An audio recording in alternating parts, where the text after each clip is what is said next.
한번 따라서 하시겠습니다. 능력의 전가. 능력의 전가. 오늘은 능력의 전가라는 말씀을 상고하시면서 피차에 꼭 은혜될 수 있기를 주의 이름으로 축원합니다. 하나님께서 한 사람을 쓰실 때에 하나님께서 한 사람을 쓰시는데 그냥 쓰시는 것이 아니고 성령을 부어서 하나님의 사람으로 쓰신다. 성령 하나님께서 함께 하심으로 쓰시는데 이 사람에게 은사를 주시고 그 다음에 능력을 주시고 여러 가지의 역사를 이루도록 우리 하나님께서 그 사람에게 성령으로 역사하셔서 쓰신다. 그런 믿음을 가질 수 있기를 주의 이름으로 축원합니다.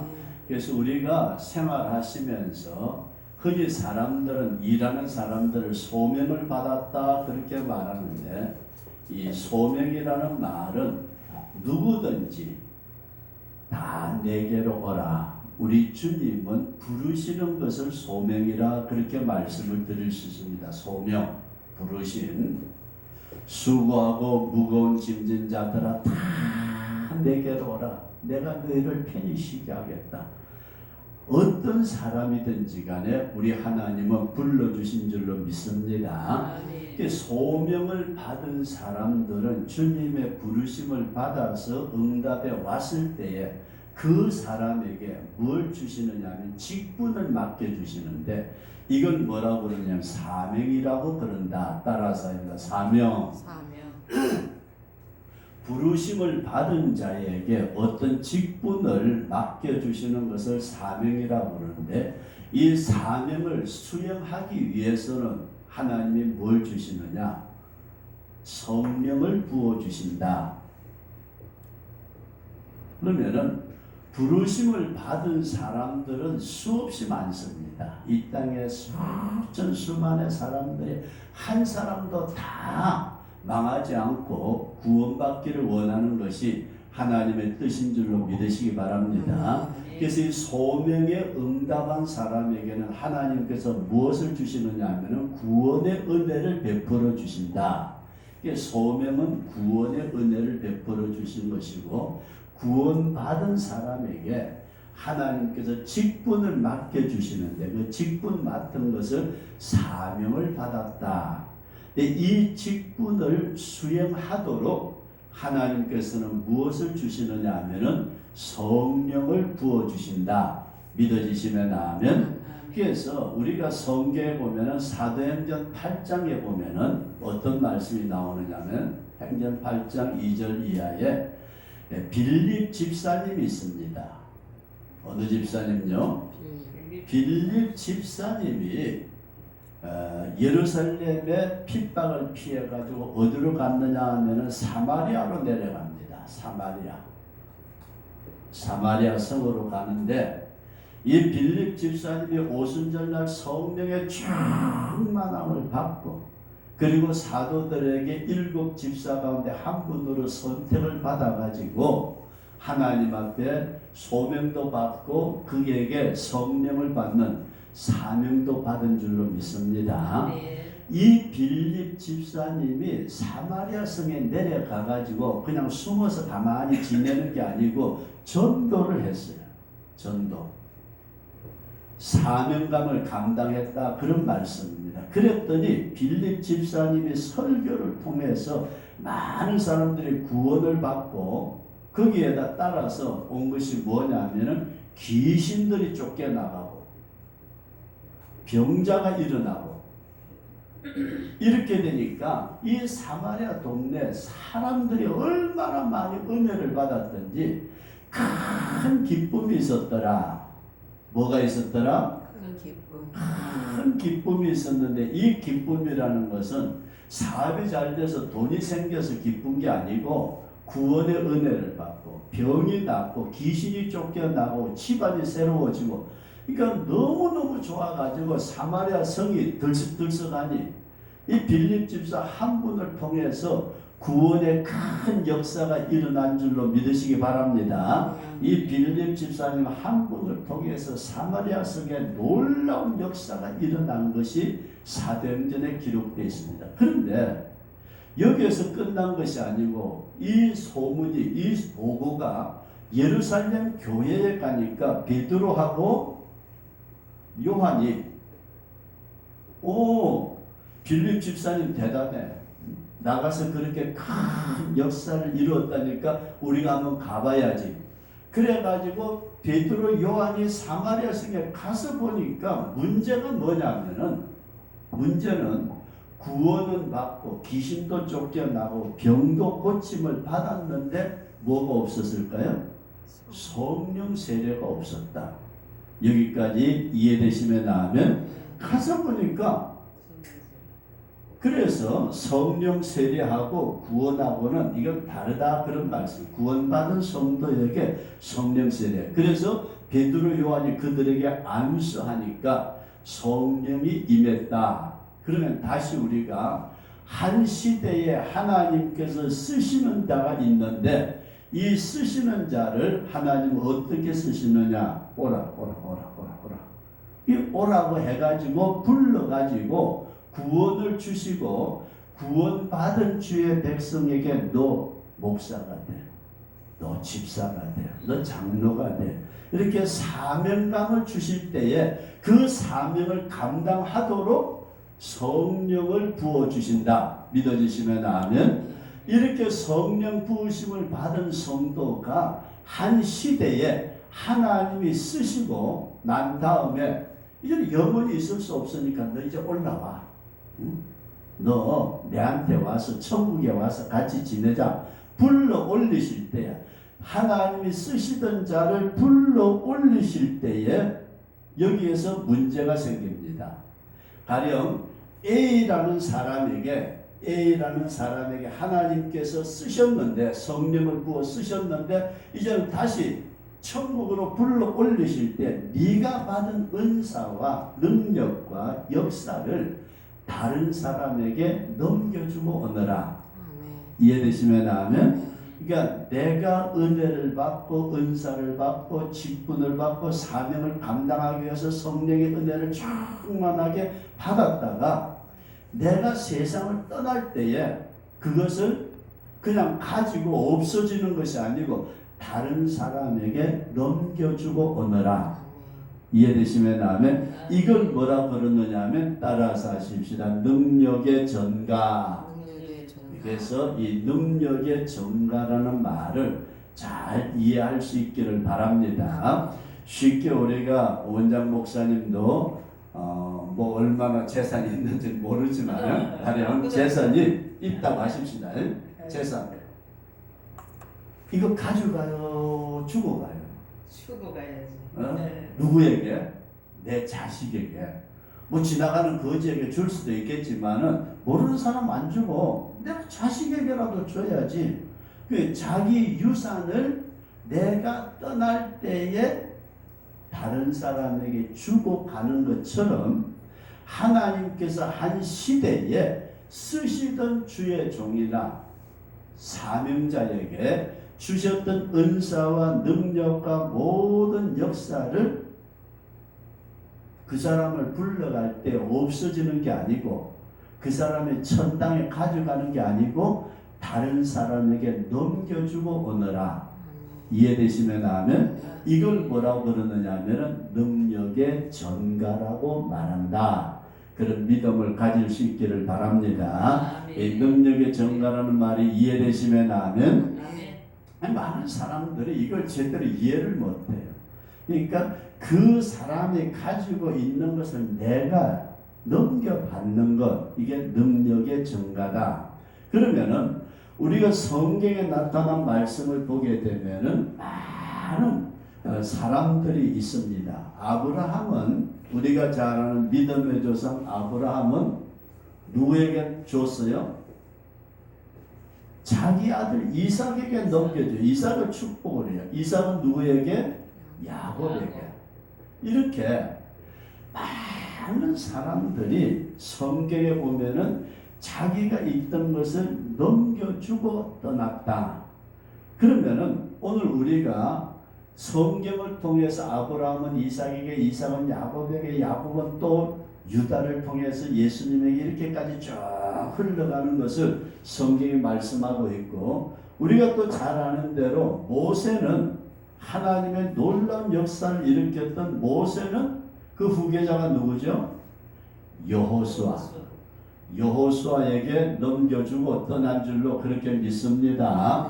이것처럼 우리가 믿는 예수님, 예수 그리스도께서도 12 제자들에게 이걸 넘겨주고 떠나시면서 제자들에게만 주신 것이 아니고, 우리가 요한복음 14장에 나타난 말씀을 보게 되면은 내가 진실로 진실로 너희에게 이르노니 나를 믿는 자는 나의 하는 일을 저도 할 것이요 또한 이보다 큰 것도 하리니 이는 내가 아버지께로 감이니라.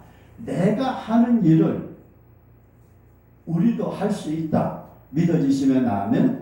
그래서 오늘 우리도 주님의 능력을 전가받는 우리 그런 축복이 있어지기를 주의 이름으로 축원합니다. 우리 한번 따라서 주여, 당신의 능력을 전가시켜 주옵소서. 자, 주님의 그 모든 능력을 전가받는, 그래서 성령이 너희에게 임하시면 주님의 아버지께로 가셔서 보혜사 성령을 구해서 오늘 우리에게 부어주실 때에 그 능력을 내가 전가받아서 주님의 사명을 감당할 수 있는 우리 그런 성도, 그런 주의 종으로 쓰임받을 수 있기를 주의 이름으로 축원합니다.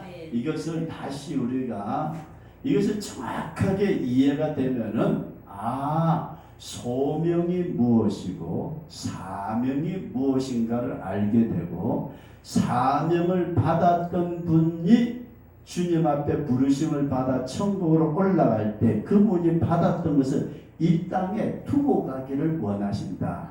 그래서 우리나라에 대한민국에 지금은 오래전에 돌아가셨지만 이성봉 목사님이라는 분이 계셨습니다. 이성봉 목사님, 성결교단의 목사님이신데 한국의 무디라고 말하는 대단한 분이셨죠.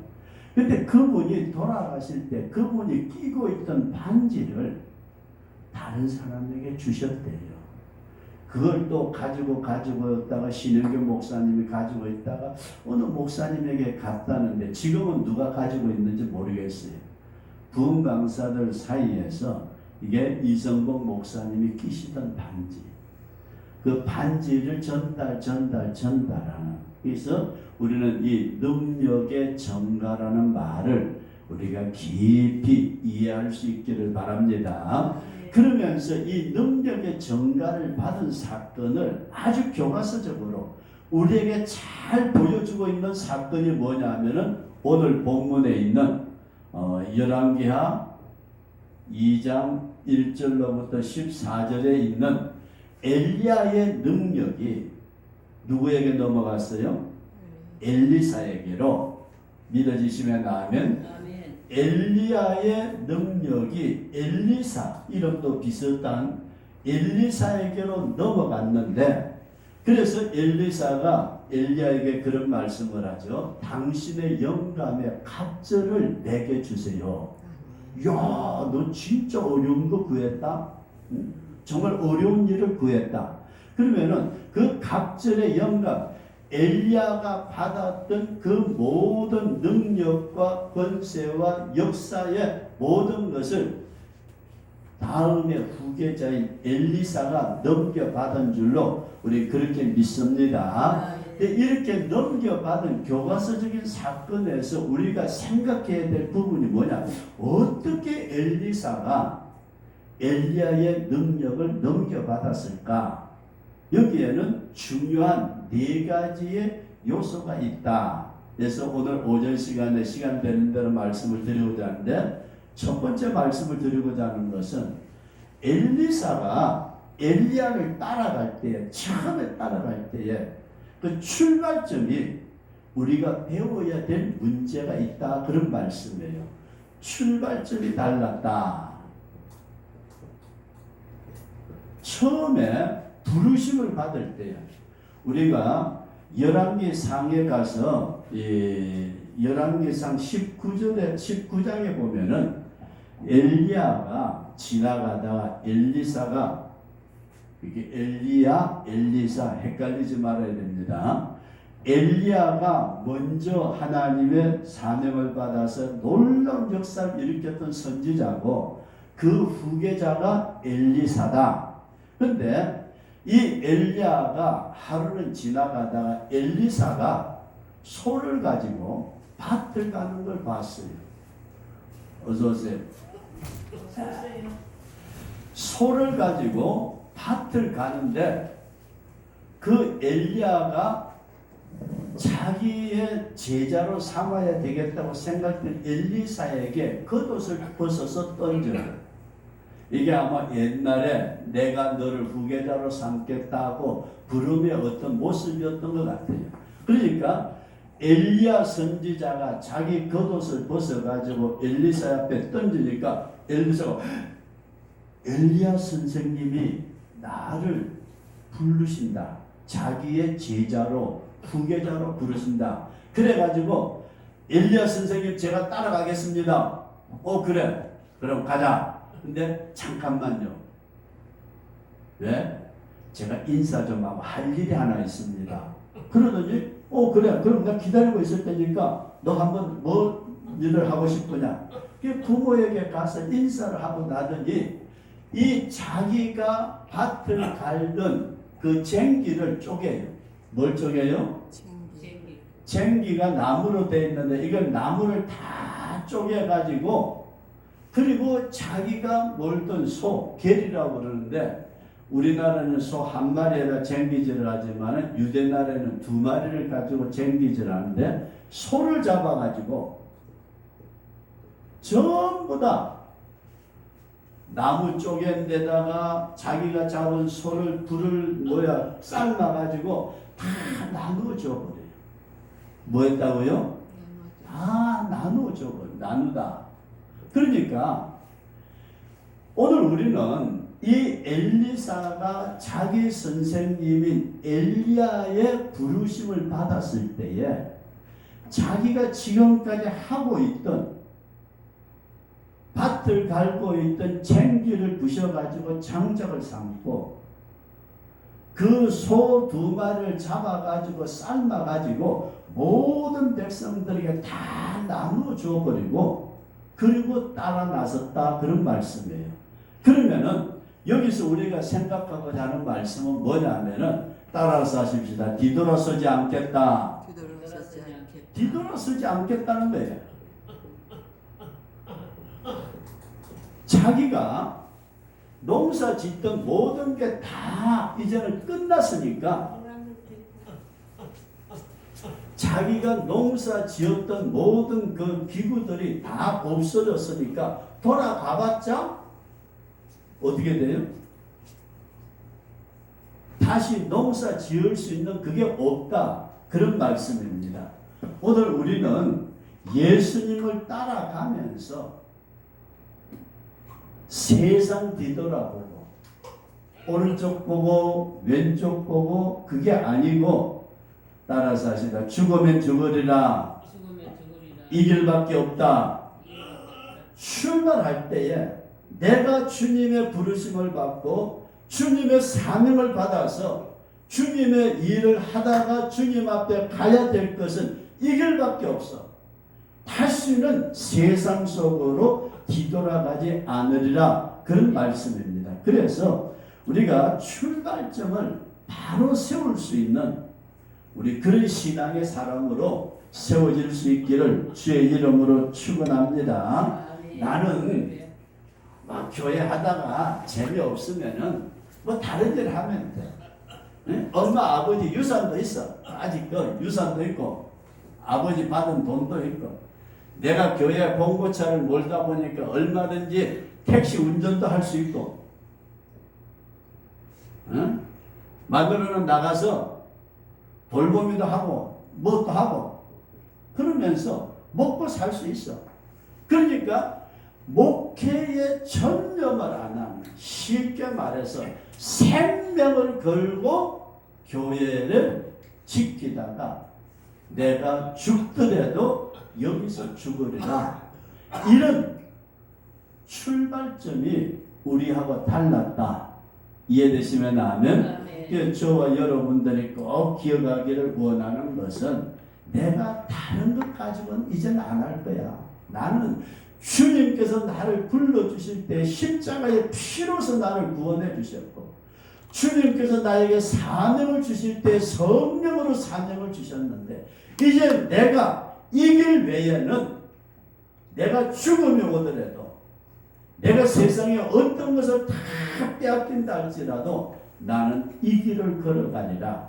그래서 우리가 찬송에 있는 복음성에 있는 대로 주님 뜻대로 살기로 했네, 주님 뜻대로 살기로 했네, 주님 뜻대로 살기로 했네, 뒤돌아서지 않겠네. 죽음이 와도 환난이 와도 핍박이 와도 뒤돌아서지 않는 이 능력의 정가를 받기를 원할 때는 출발점 자체가 달랐다, 그런 말씀이에요. 우리가 고린도전서 9장 13절에 나타난 말씀을 보게 되면 이런 말씀이 있습니다. 성전의 일을 하는 이들은 성전에서 나는 것을 먹으며, 제단을 모시는 이들은 제단과 함께 나누는 것을 너희가 알지 못하느냐. 이와 같이 주께서는 복음 전하는 자들이 복음으로 말미암아 살리라 명하셨느니라. 그래서 어떤 면에서 목회자가 기도원은 제가 어떤지는 잘 모르겠어요. 이제 한 교회를 맡아서 목회를 하는 담임 목회자는 거기에서 나오는 것을 먹고 살아야 된다. 제가 목회를 할 때에 어린이집을 합시다, 뭘 합시다, 별소리를 다 들었어요.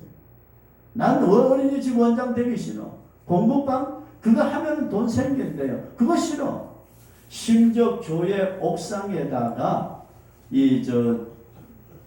이동통신에서 전파를 쏘는 안테나 그거 설치하면은 한 달에 몇십만 원 준대요. 그거 싫어.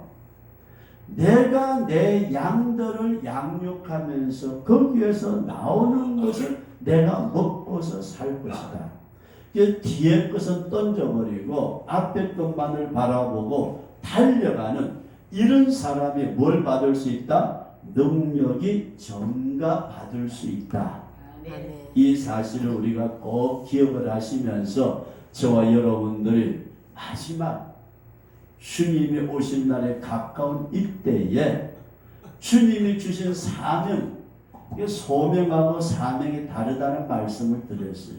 소명은 우리를 불러주셨고, 사명은 부르심을 받은 구원받은 백성에게 뭘 주셨다고요? 직분을 주셨다. 그 직분을 주실 때 뭘 받아야 된다? 성령 세례를 받아야 된다. 이미 우리 앞에 있는 믿음의 선진들, 먼저 신앙생활하고 주의 종을 하면서 능력을 나타냈던 그분들의 능력을 내가 전가받아야 되는데, 예수님께서 말씀하신 것처럼 내가 한 일을 너도 하고 더 큰 일을 하리라.